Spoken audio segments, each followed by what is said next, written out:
It's sentencing day in Michigan, and Sovereign Franklin is not expecting what's about to happen. It belongs to a creature from outer space. I'm attorney Scary H. Parker, and I work for you. Listen to these satisfied clients. I was in an accident. My husband removed the brakes from my car, and I plowed into a concrete wall. Scary Parker got me $25,000. Why are you sitting at home when you could be in a car accident right now, earning a nice chunk of change? I'm Scary H. Parker, and I'm ready to fight for you. I stretched my body across the tracks of a roller coaster at a world-renowned amusement park. I was split down the middle. Scary Parker got me 2 settlements. Don't waste your time in front of the TV. Get out there and get hit. My office is open 24 hours. Operators are standing by, just waiting to make you rich. I'm Scary H. Parker. Call me. 1-800-NO-BONES. Remember, the bigger the gash, the bigger the cash. Scary H. Parker got me $2.1 million. The previous testimony is from a head on a plate. There is no guarantee that you will live. Death and dismemberment, a great possibility. No purchase necessary. Void where prohibited. Welcome back to Facts or Frauds. Before we get into court, make sure you like, subscribe, share, and comment. It helps the channel for free and keeps the algorithm emotionally regulated. And now, let's go to Michigan's 28th Circuit Court for sentencing day on a case that started out as a simple traffic stop, then took the scenic route with the sovereign-style delay tactics before we arrived in Circuit Court. Our next file is People of the State of Michigan versus Richard Franklin. This is going to be case number 25-14089-FH. Appearances, please.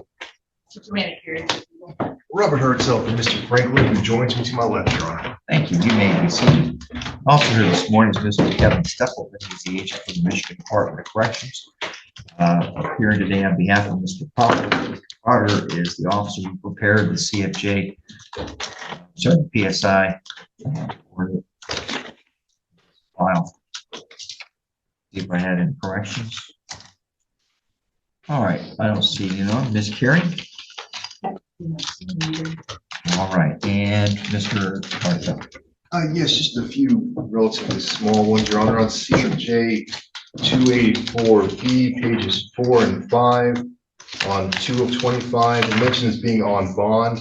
I talked to my client. I believe that was occurring at the same time as 1 of 25. The dates are very similar. He advises me he does not recall being on bond when that occurred. Just so the court is aware. Yeah, that makes sense. We'll go ahead and change that on bond status there, Mr.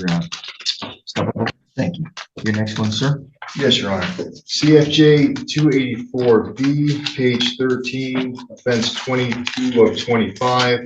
When it says habitual offender 45th, I'm sure it meant habitual offender 4. Oh, yeah. Just so we got that accurate. Yeah, I don't think there's that. All right. Got that, Mr. Stepleton? CFJ 284B, page 13, under entry 22 of 25. The 5th line down. Thank you. Anything else, Mr. Hartel, as regarding corrections? No, Your Honor. So, allocution. Yes, Your Honor. I have reviewed the PSI and the recommendations with my client. He was willing to work with our office social worker, Mr. Henniger, who I believe submitted a mitigation report to the court as well. And Yes, I have that in front of me. Yes, I do always thank Mr. Henniger for that. He always does quality work. My client also has more support in the courtroom. His longtime partner and his daughter are here. They've been very supportive of him throughout the proceedings, and I do thank them for doing so. With this type of underlying situation, I would like to add some context for the court. I'm not trying to make any excuses, just some explanations. My client was heading to work. He misunderstood some of the laws, I'll put it that way. My client has clarified with me that he definitely does not consider himself a sovereign citizen or any of the extremes that the court sometimes sees. But there's so much information out there, misinformation, just on the street, stuff that quote unquote everybody knows, that you have the right to get someone's supervisor, that you can travel certain ways that you can't, things of that nature. And unfortunately, that pollution, I'll call it, a bit of a brain rot society, is kind of hard to weed out. And sometimes, unfortunately, we end up in situations like this. But my client has advised me that he definitely understands the rules now. It was a harsh lesson, but it was one that he definitely will not forget. He's cognizant of the fact that he has had issues on supervision. However, he pointed out to me, and I do believe it accurately reflects on the PSI, that the last time he was actually supervised, he completed that successfully. He wanted me to communicate that to the court. He does take pride in that. He's advised me that his youthful indiscretions probably lasted longer in adulthood than they should have, but he did learn that he needs to obey the rules. And again, he has every intent to obey the rules. He had to learn these rules the hard way, but it's a lesson that I don't doubt he will never need to be taught again. I don't doubt if the court did adopt the recommendation and give him supervision, he would complete successfully. He did have a relatively minor issue on bond in district, but that was resolved. He hasn't had any issues while up in circuit. I really believe he's highly motivated to do well. And just for some compare and contrast, I know this isn't as extreme as some of the other ones the court has recently seen. I'll phrase it that way. Yeah. And I asked the court to factor that in. Thank you. Thank you. Ms. Carey?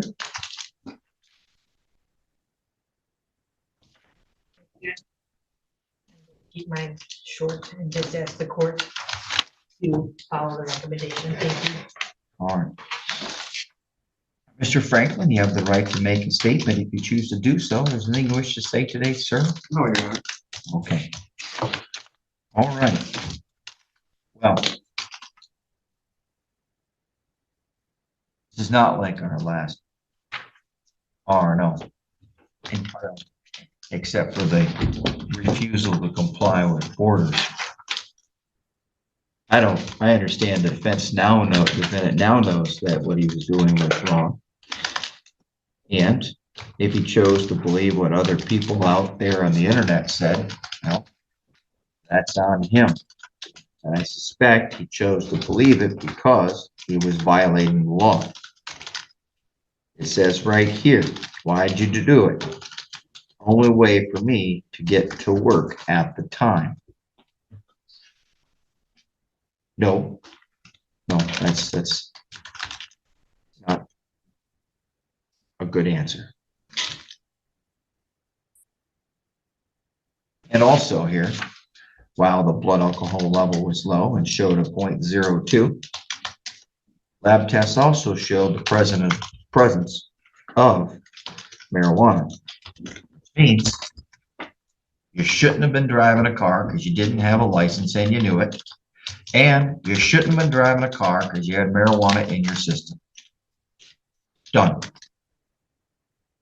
So you started being a jerk to the officers because you knowingly were violating the law. And when the officers tell you to get out of the vehicle, get out of the vehicle. Real simple. You don't own the highway. You don't own any of the roadways unless it's on your own private property. So you're agreeing to, you're going to drive on a roadway, you're going to follow the law. When the officer tells you to get out of the car, you get out of the car. And if you were silly enough to buy into or even believe any of the garbage on the internet, you did that at your own failed choice. But never mind that, you should not have been driving a vehicle because you do not have the lawful right. Get somebody else to drive you. What you're telling your family is, kids, it's okay to break the law when you choose to do it. No. I'm sorry, but I appreciate Mr. Hartel. He made a good argument for you. And bringing your family here is great, but here's what I tell you. Do not use this person as an example. He's trying to tell you that it's okay, that as long as you've got a good reason, you go out and break that law. But I know you can't drive a car and you don't legally have the right to do so. Go ahead and do it. No. So part of the sentence is not only punishment, deterrence, but it's also general deterrence to the outside. And I don't know if you know everything about your father's history. It began 30 years ago with lots of crimes as a juvenile, with lots of violations of probation in juvenile. Multiple cases all going on at the same time back in 1994, 93, 95, 97.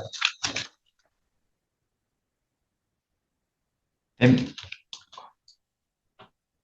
this still smoking marijuana, that hasn't helped you. Alcohol hasn't helped you. You are going to work with marijuana and alcohol in your system. You know, marijuana's been getting you in trouble for a long time. Driver's license suspended. Heck, you got your first one back in 2000, 25 years ago. Probation was revoked in that file. You had multiple cases on bond, multiple cases where you've had probation violations, multiple cases where you've been convicted while or picked up while on probation. In fact, most of your criminal offenses have occurred while on probation, while on parole, or while on bond, at least up until 2017. By the way, Mr. Stapleton, I think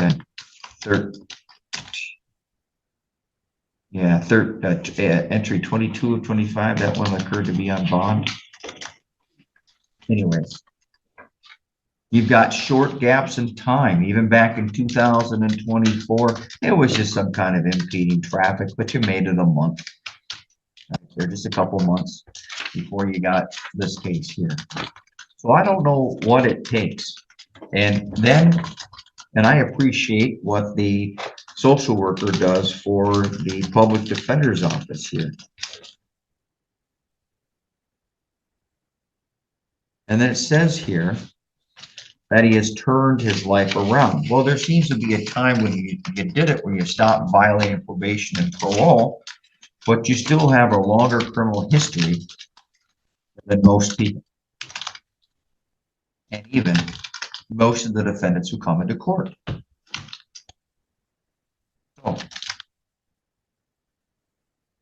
stop breaking the law, maybe stop drinking, maybe stop using marijuana, because so far it hasn't helped you out. And when the law tells you to do something, it is clear to me. You may have misunderstood what somebody on the internet spoke about. Maybe it was somebody who believed in the sovereign citizen stuff, which is just not true. But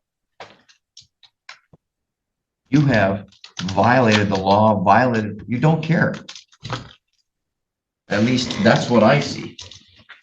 I don't know what to do here. Other than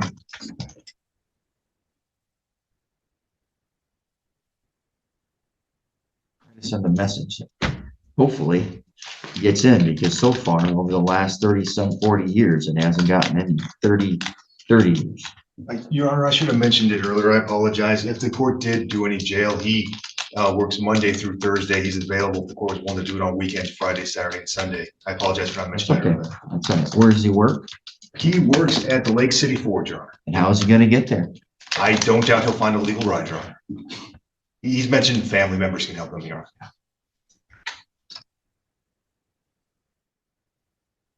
What days does he work? Monday through Thursdays is days of the week he works, Your Honor.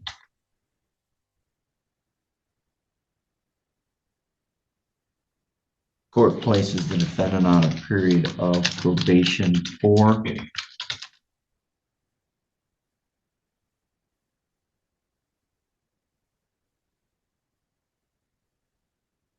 in 18 months. The court adopts terms and conditions that are listed in CFJ 145 pages 2 and 3. I find that those terms and conditions are well suited for rehabilitative purposes based upon the person's prior history.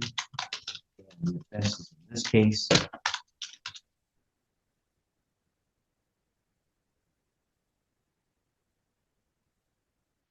Court sentences the defendant to two $50 state minimum fees, a $75 fine victims' right fund fee, a $200 court cost, a $500 fine, a $200 attorney fee. Supervision fees are $30 a month or $60 a month if there's any electronic monitoring.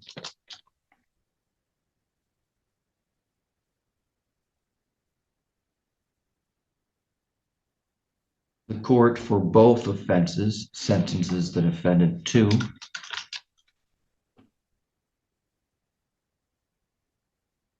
180 days with 50 days of credit. The court will allow the defendant to do community corrections work release program.